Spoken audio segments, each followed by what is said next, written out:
नमस्कार दोस्तों, क्या होता है जब एक महिला अपनी छुपी हुई इच्छाओं को दबाए रखती है? क्या होगा जब उसकी तन्हाई उसे एक ऐसे रास्ते पर ले जाए जहां वह कभी नहीं जाना चाहती थी? आज हम आपको एक ऐसी सच्ची और दिल छू लेने वाली कहानी सुनाने जा रहे हैं, जहां एक महिला के दिल की आवाज़ और उसकी ज़रूरतें उसे एक खतरनाक मोड़ पर ले आती हैं। तो चलिए जानते हैं कि इस रोमांटिक और इमोशनल कहानी में क्या होता है। यह कहानी है पूजा नाम की एक महिला की, जो अपने पति समीर के साथ एक छोटे से शहर में रहती थी। समीर एक बिजनेसमैन था और ज़्यादातर समय काम के सिलसिले में बाहर ही रहता था। पूजा की उम्र लगभग 38 साल थी, लेकिन उसकी खूबसूरती और आकर्षण किसी 25 साल की लड़की से कम नहीं थी। उसके 2 छोटे बच्चे थे जो स्कूल जाते थे और पूजा अक्सर घर में अकेली ही रहती थी। पूजा को अपनी शादीशुदा ज़िंदगी में बहुत से खालीपन का एहसास हो रहा था। समीर उसकी शारीरिक और भावनात्मक ज़रूरतों को पूरा नहीं कर पा रहे थे, क्योंकि उनका ज़्यादा समय काम में ही बीत जाता था। पूजा की इच्छाएं और उसकी तन्हाई बढ़ती जा रही थी। वह चाहती थी कि कोई उसकी भावनाओं को समझे, उसे महसूस करे, लेकिन उसकी ज़िंदगी की यह खामोशी उसे परेशान कर रही थी। एक दिन समीर ने घर पर काम के लिए एक नया लड़का रखा, आदित्य, जो 24 साल का था और हाल ही में अपनी पढ़ाई पूरी कर चुका था।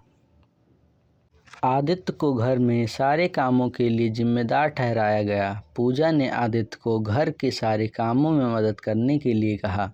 आदित्य एक होशियार और मेहनती लड़का था और वह जल्दी ही पूजा के कामों में अच्छा करने लगा। पूजा को आदित्य में एक ऐसा लड़का नजर आया जो उसका सम्मान करता था और उसकी बातों को गौर से सुनता था। आदित्य की देखभाल और पूजा की देखभाल में फ़र्क था। वह पूजा के मनोबल को बढ़ाता था, उसे अच्छा महसूस कराता था।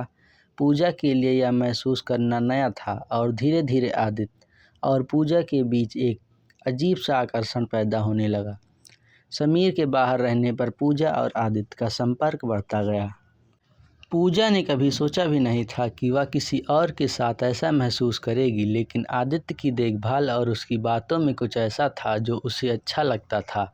आदित्य पूजा के लिए एक सहारा बन चुका था और वह अब अपने अकेलेपन को महसूस नहीं करती थी। एक दिन पूजा ने आदित्य को कमरे में बुलाया और कहा, आदित्य, तुम जानते हो ना कि तुम मेरे लिए कितने महत्वपूर्ण हो? आदित्य थोड़ा चौंका, लेकिन उसने जवाब दिया, जी मैम, मैं समझता हूँ। पूजा ने धीरे धीरे अपनी भावनाओं और इच्छाओं को आदित्य से साझा किया। वह कहती हैं, मैंने कभी सोचा नहीं था कि मेरी ज़िंदगी में ऐसा वक्त आएगा जब मैं खुद को खो दूंगी, लेकिन अब मैं जानती हूँ कि मुझे क्या चाहिए। आदित्य को यह सुनकर बहुत घबराहट महसूस हुई, लेकिन फिर भी वह पूजा की मदद करने के लिए तैयार था। समीर एक दिन अचानक घर लौट आता है और उसके सामने एक अप्रत्याशित दृश्य आता है। पूजा और आदित्य को एक साथ देखता है। उनका क्या होता है? समीर को यह विश्वास नहीं होता कि उसकी पत्नी ने उसे इस तरह धोखा दिया। वह गुस्से में आ जाता है और चिल्लाता है, तुम दोनों क्या कर रहे हो?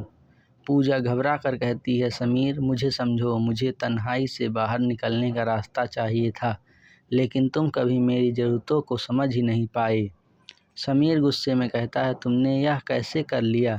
मुझे तुम्हारे इस कदम पर विश्वास नहीं हो रहा है।